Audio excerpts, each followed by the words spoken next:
It's Brittany with All Day Brittany, and today I'm chatting with Cyré West and her husband Travis West on the second part of a three-part series that I'm doing, chatting with Black families living abroad.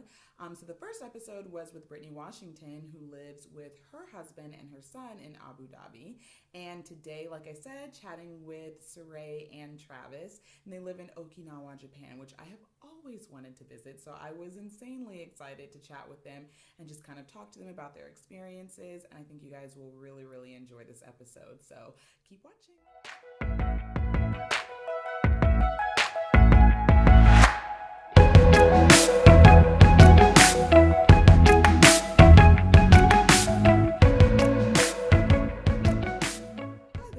This week's episode is sponsored by Lisa's Makerspace. You can find her at lisasmakerspace.com, and she carries super cute, unique, fun gifts with images that look like us, from towels to car coasters to regular coasters and puzzles, which actually we have enjoyed putting those together on nice, quiet evenings after the kids go to bed. So you guys definitely want to check that out. I will drop her link in the description box below. And with that being said, on to the show.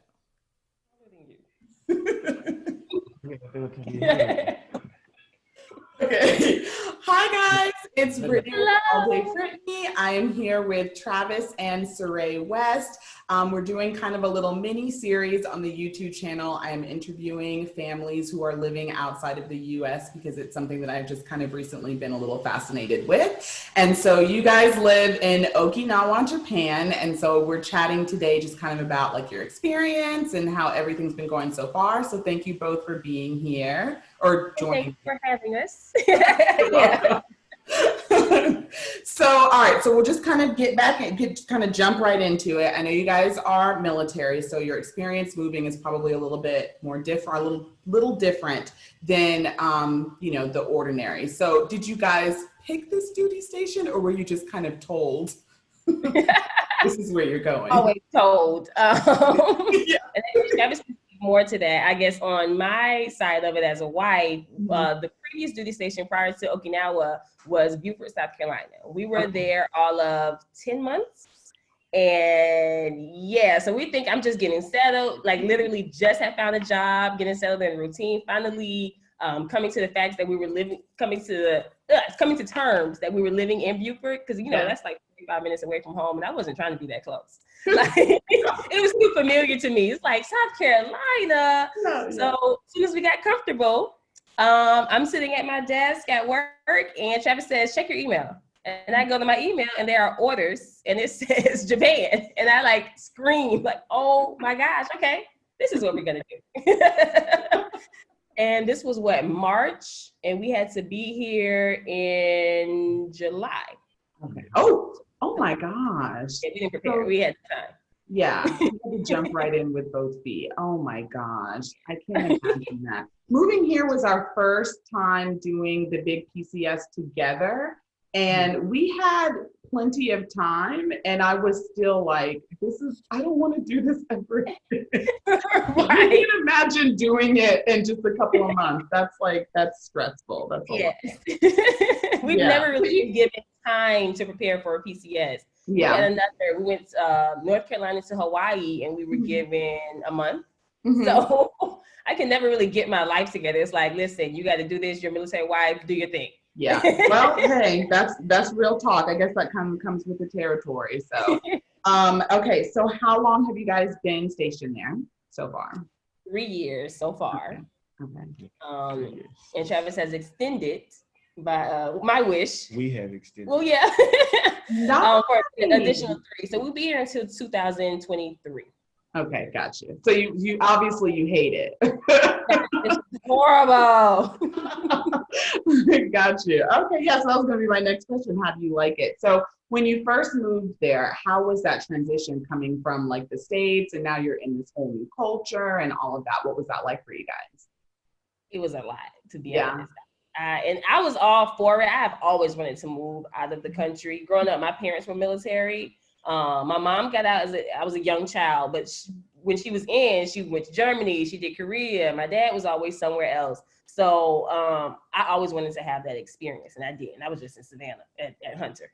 So I wanted to be more broad. Mm-hmm. But it still was a lot because you realize, like, I remember getting there the first day and getting here and driving around. First of all, we're on a different side of the street where the steering wheel is on the other side. Yeah. And then I'm just looking around and nothing is in English. Like, I got to figure this stuff out. Like, I don't know where to go. Like, the signs are not in English. It's like, and then it made me realize these people don't have to cater to Americans or to people that speak English. This is their country. You got to get with it. You know, going into the stores and trying to find something and realizing no one in there speaks English, no one can help you, everything is in this other language. You gotta force yourself to learn. Yeah. So. Did you guys do like a lot of like Google Translate, or I feel like that's what I would have just like, can you read the phone? Live by Google Translate. Like, listen, let me say this. Look at it. What do you think? Say something back to me. Yes. And just as a side question, because I feel like I could handle everything else, but it's like driving on the different side of the road. Like, I would be terrified that I would crash or I would forget. So how long did it take? Did you pick it up pretty quickly, or? It's easy because the only time you get confused is when there's no traffic on the road. Got you. Okay. Any other time, you just follow what everybody else is doing. Gotcha. I would say it's harder when you have to turn. Like, as long as you're driving straight, you're good. Yeah. When you realize you make a right turn and it's far, yeah, you have to go on the other side. Yeah, and I think the worst thing is going home on leave. Like, twice since we've been here, we've had to go home. Of course, we're borrowing, our parents' cars or whatever when we're back stateside. And then, oh shoot, let me remember the blinkers on this side and the windshield wipers are here. Like, it's too much. Yeah. When Hillary came back, so for everyone watching, Hillary is my sister. But when she came back, my mom was like, no, she can't drive the car. She was like, I can pick it up. She was like, no, just let Brittany drive. Just be a rider, passenger for now. Okay, and so your kids are, how old are your babies? 6 and 4. 6 and 4. Okay, and so what was the transition like for them? They were so small, it really didn't affect them. And to be honest, this is the longest we've been at a duty station since we've been together. So this is all that they know. My daughter was 10 months when we got here, and my son was he was just 3, a little over 3. So they don't know much else. Now, on the family, it's harder on the family because like on Travis is with his parents, these are their only grandchildren. So, they're away, they're missing those milestones, the holidays, things of that nature. But I just thank God for technology more than anything. It's like, you can always FaceTime them. They got their own iPads just for that reason. Oh, nice. It's so funny with the kids now with the iPads and the phones and all of that stuff. And I know when I was little, I didn't get a real cell phone until like high school. And my oldest is already like, Mommy, when am I getting a phone? I'm like, girl, who are you going to call? Right. When are you not with me? So what are we doing?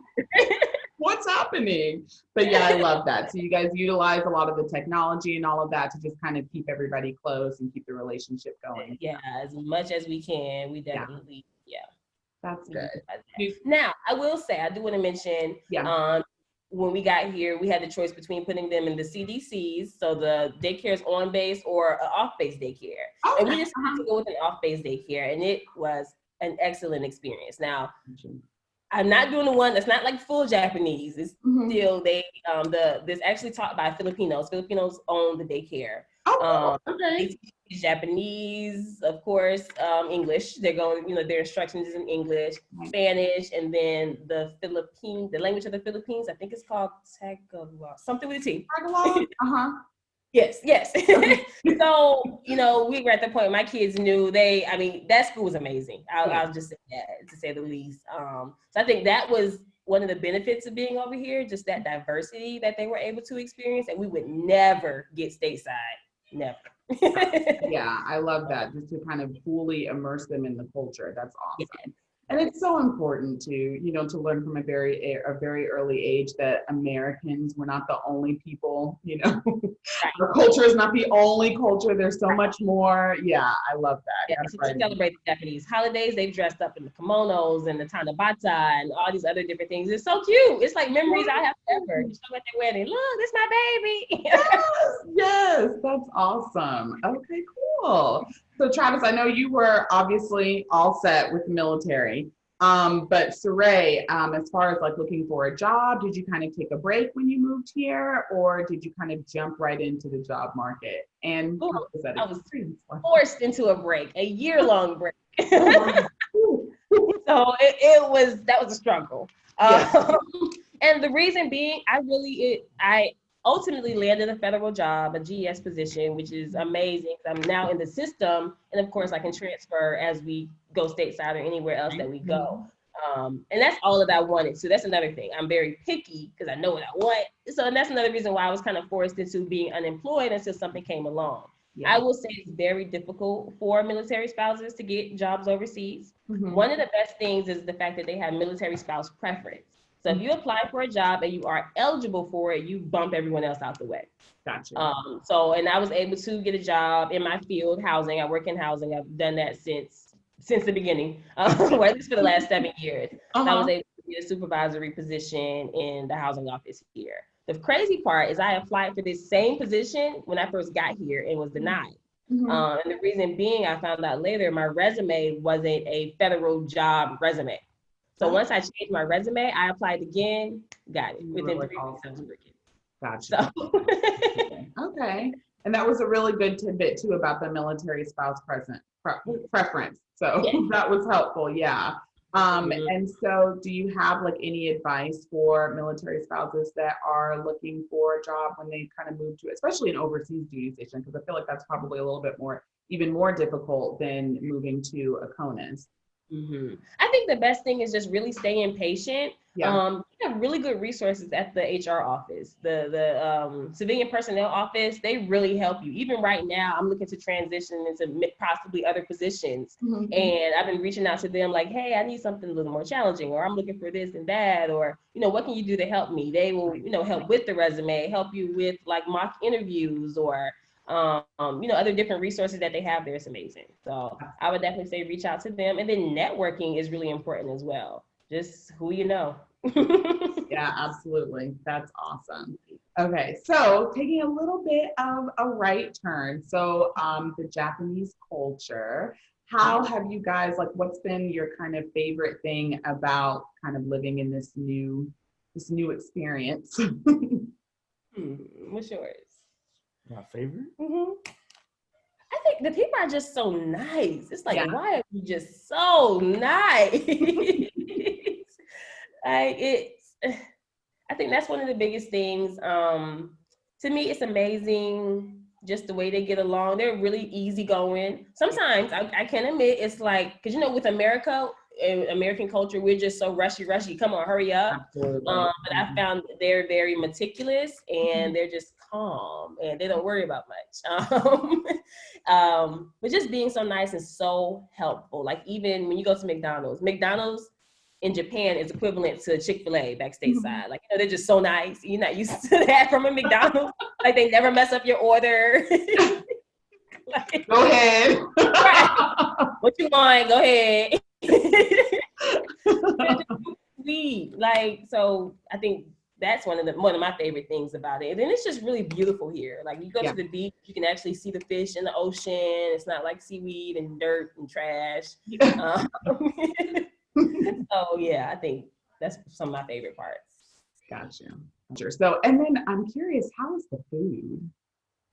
Okay, it took us a while to really get into the food, from the South. And coming from the South, we really didn't like to venture out that much. I'm like, curry, now we're into it. Sushis, of course, we're getting into the sushis.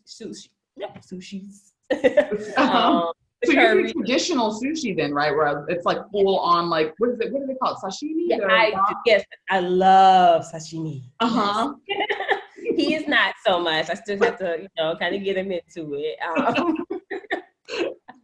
But we've done the curries, we've done like we like to find little places. Even today, this morning, we went to a Japanese pancake house, and it was like the pancakes were amazing. They're like really light and fluffy, and and they're not. Your pancakes are not super sweet, right? No. Gotcha. Yeah. Like even their desserts or their sweets it's a lot different from what we're used to stateside. Yeah. Like we were laughing because their large drink is equivalent to America's small. Like it's like this big. It's like, what is this? Okay, can I get 2 of those? I'm thirsty. It's hot Thursday. No ice.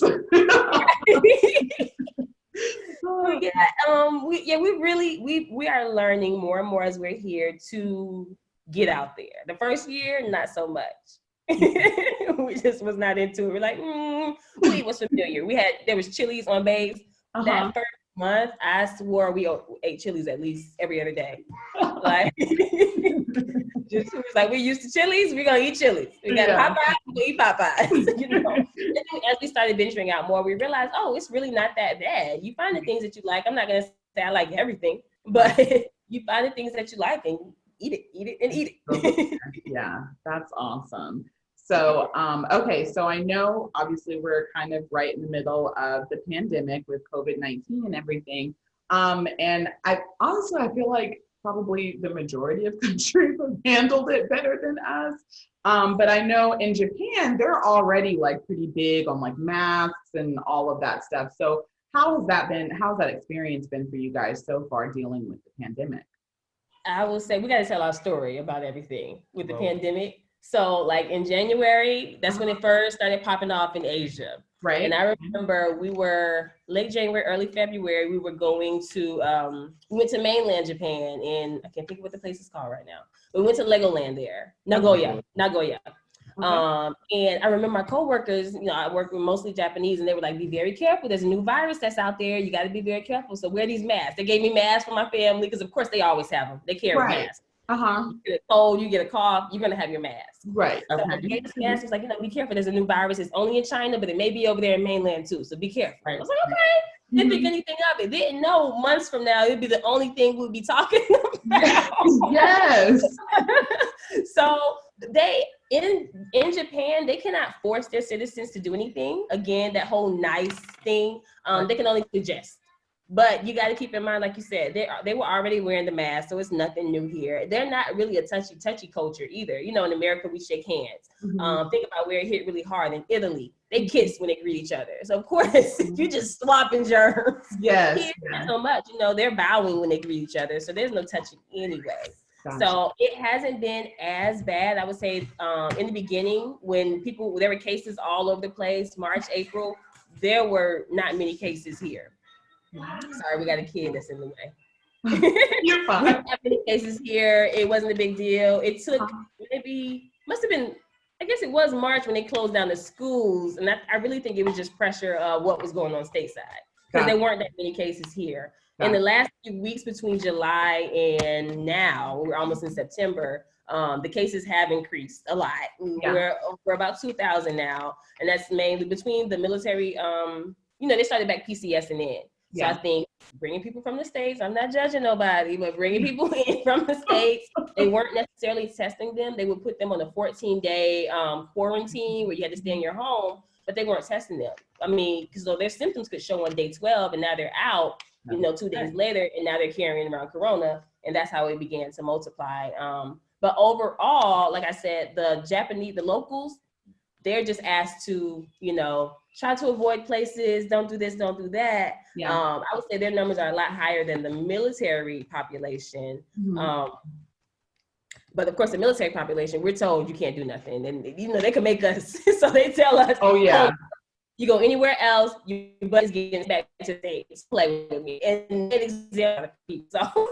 Yes, that's how it is here too. Yeah, that's why I feel like on one point it's irritating because you're like, I'm not the service member, but on the other end, it's also like I feel comfortable going into the commissary because I know everybody has their mask and they have a little, at one point they had I think the last time I went it was gone, but at one point they had like a what do they call that? Hand sanitizer, like a little hand sanitizer station, and you would just put your hands under there and It was basically like you were strongly encouraged, also known as if you don't use this, you can't come in. Yeah, they did not do this. Yeah. So They would have my mask down here. He's like, ma'am, over your nose. Ma'am, excuse me. You want to leave? Over your nose. they want you down. Then off post, it's like, oh, well, masks are strongly encouraged. And I'm like, oh, Right.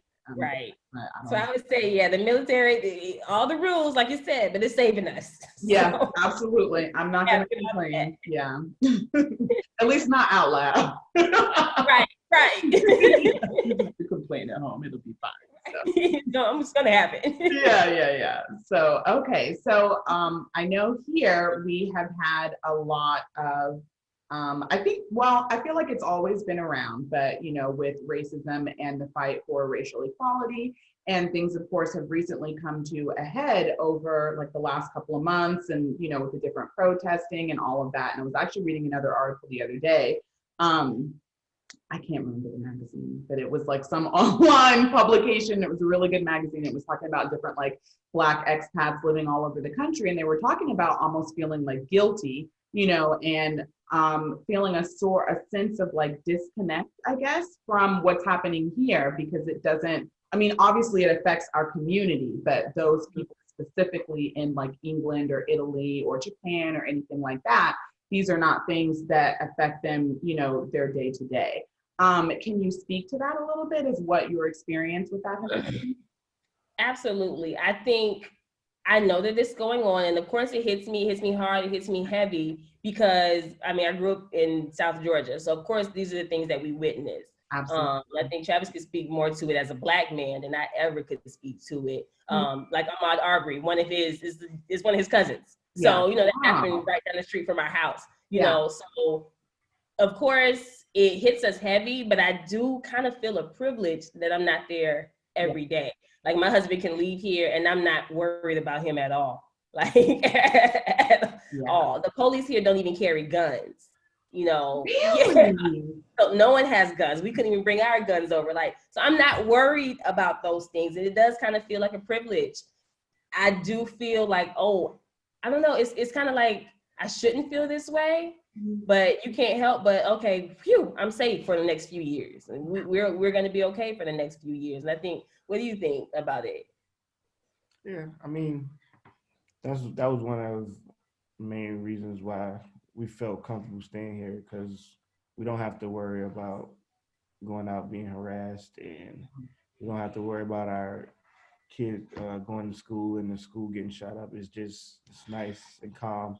Yeah. So we don't have to deal with it in that aspect. But on the other hand, I'm in the military and I work with people that come from different walks of life. Mm-hmm. And you can still see it, and like when something comes on the TV, you can look at a person's reaction and know how they really feel about the situation. Yeah. So we don't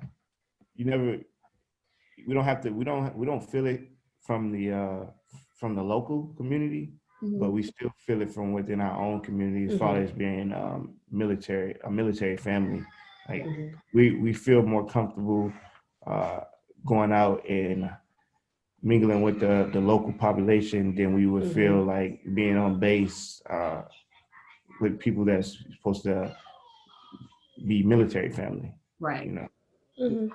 And that's it. That's interesting, because I feel like there's always, in everything that you do, there's always like this extra layer, basically living overseas while being Black, and in the military while being Black, like everything, and I think that's part of what we're trying to get other people to understand, that's just part of our life. You always have to kind of factor that into it. And how is that? I want to ask both of you actually, and Travis, I know you touched on it a little bit, basically being a service member as a Black man, and then Cyré, you as well, being the military wife and being kind of immersed in that community as a Black woman. What has that experience been like for you guys? Every day is a struggle. Just, I don't know, you gotta kind of control your emotions, because I'll be held accountable for like losing my cool. Right. So you just got to approach different situations with tact. I can't respond how I would normally respond, but I still get my point across, and people still know how I feel about certain situations without me bringing the Georgia out of me. DSG, GB, down South Georgia boy. They don't want to really see that part of me. Every day it's been, every year, my whole 10 years I've been in, it's been a struggle. So Yeah. I would say my experience is a little different because I don't have no boots to strap on, and nobody can tell me to do anything. So if I want to, speak out or whatever, I can. Being that I work with the military, being a GS employee, recently we had an incident at my job, and we had a talk with the locals and with the Americans about race relations. Right. And it was very interesting because the locals didn't really realize what was happening and what was going on, or why people were doing the things that they were doing, why the Black Lives Matters protests. And of course, they're seeing it they just see the news, some Black people are marching in the streets. So they don't really understand it all, on their side either. But it was really interesting. And, they wanted us to share our perspectives. And for me, I just didn't really feel like it was time for Kumbaya. It was right in the thick of everything that was going on this summer. And I walked out the meeting. I said, I don't feel like I don't feel like I should talk to you all about why you should treat people right. I don't see that it's necessary. Yeah. So even as a military wife, I am a military wife. I realize that. But my thing is, I was with Travis way before the military. Yeah. Been together since high school. Yeah. I was going to talk them into the military. Yeah. So for me, I'm Travis' wife more than a military wife, to be totally honest. So I don't go around his job or the job functions. It's very rare that they see Miss West. So, and then I'm working, I'm busy, I'm just doing stuff. I'm busy. Right. So I don't have that aspect of it. However, we have learned, I've networked with other Black military wives here. So there's like a network of other Black military wives. And I find that to be a lot more peaceful. You know how you have the wives groups, the Facebook wives groups, and everyone has come out of those. Yeah, I for my mental health, I decided not to join any of those, but I have joined the Ebony Wives of Okinawa, and there's never been an argument. It is so peaceful. Yeah. Everyone's sister, support. They don't even know your kids. You may post something, they say, "Look at my niece." Like you know how we do. Yes. Okay, sis. So we see each other. Hi, but that has been a lot better, and that's been a lot. It's been peace. Yeah. Even with all of this going on, we've used that platform to discuss things with each other. I know at one point they tried to do a peaceful protest here, just a silent march. Yeah. We talked about it in there, planned it in there. The military decided that we couldn't do it, but yeah, right. And then again, we have so many rules things that we can do because we're in a foreign code, foreign society. Yeah. So there was rules against that. But that has been my solace. That's just been good for me being in that group.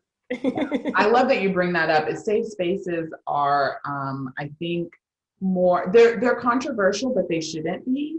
But I think even now more than ever, they are so important. When we first got here, I joined the regular ones, and so I'm a part of a bunch of them. And most of them I have just kind of, you stay in them just to like get the information on, whatever's opening and all of that. But I don't always feel comfortable interacting in those groups. And then, like you said, for your mental health, certain things pop off on the news and things you hear about, and I'm like, I'm just gonna not be in that group today because and you really don't have time. I don't want to have to curse out the commander's wife or something. We don't want that. No, I'm trying to support his career. I'm here for that. I can't bring Ray up in here. We can't do that. So it's just best for everyone if we just kind of, but the safe spaces are so important where you can have a place of community and you can feel like home. So I love that. I'm glad y'all have that there. For sure. So we're gonna close it out with just kind of like a little mini discussion about your business. I know that you guys recently started Sarayan So Razzle. Did I say it right? Okay, perfect. Mm-hmm. So the girls love their bags, by the way. And I think they got like sunglasses and my mom sent them like all kinds of stuff. We just had a big old box come to the house. I was like, oh, cool. Okay. So yeah, I love all this spoiled. stuff. I love it. Oh, yes. Spoiled rotten. So where did you guys get the inspiration to start the business? Okay, so Travis had started a business a few months ago prior to Sarayan So Razzle. Oh, cool. And I hadn't thought about starting a business or anything. Travis is a Mason and started On the Level Apparel, which is I guess you can speak to it. I'm just so bossy. I'm just always the talker. But basically apparel for Masons. He found that he wasn't seeing the same kind of he would see for other Greek letter organizations or just other organizations in general. So he said, if you don't see what you want, you make it. So I started that, and I was working with him on that, and I found that it was fun. Mm-hmm. So from there, I said, I know that we have other things that we want to do to create other streams of income. Yeah. That's always our thing. 7 streams of income to be a millionaire, right? Mm-hmm. So with her, she has eczema really bad. Mm-hmm. And so she's sensitive to a lot of things. However, she's one of those YouTube kids. So she sees all the other little girls doing makeup and doing this. And she wants to do those things. But I'm like, ooh, you can't because, your skin is so sensitive. So I started doing research on making your own lip gloss. Okay. And I found that it was so easy to do. And I was like, okay, we're going to start a whole empire of lip gloss, natural products. I started looking at nail polish, which I ultimately want to do as well because she loves getting her nails painted. But I'm like, those products are too much for a little baby. Right. So as I looked into the lip gloss, we started making the lip gloss and we liked it. And I said, oh, you know what? If I make lip gloss, they need to look at themselves and make sure they pop it. So we need mirrors. So then we ordered mirrors. And then I said, oh, they need to put this stuff somewhere. We need purses. And then what else are they going to put in the purses? Let's get some sunglasses. It just went on and on, but it has been great. We really enjoy it. She enjoys packaging products. Every now and then she'll just act toddler on me. She's like, I don't feel like doing it. So then me and Daddy are up all night doing things. Oh, of course, yes. Yeah. But making lip gloss, we've done a lot of trial and error. I definitely don't want it to be out here, people looking like chicken grease on the lips. So, we experimented with the formula a little bit. Right.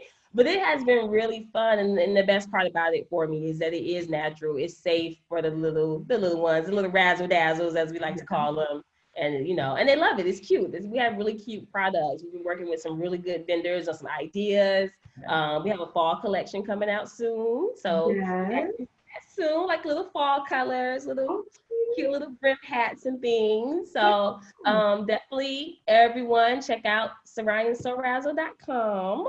Yes, ma'am, for the plug. Yeah. I love that. So yeah, and then we'll make sure we drop links in the description box so that everybody can check out you guys' websites and support and get all the little goodies for themselves and for their babies. I love that because I think it's super important to teach our kids, the importance of entrepreneurship. Did I say that right? Yeah. And going into business for yourself, and because if you have something that is completely your own, nobody can take it away from you. So yeah, I love that. Mm-hmm. Well, I think that is it. Like I said, I'm gonna put the links in the description box. Thank you so much for chatting with me, you guys. Thank you for having us. Taking out your Friday night. Yes, I know this was a good start to my weekend, so I'm all set. That is cool. All right, we'll see you guys next time. Bye. All right, see you later. Thank you. Bye. Like I'm gonna plug my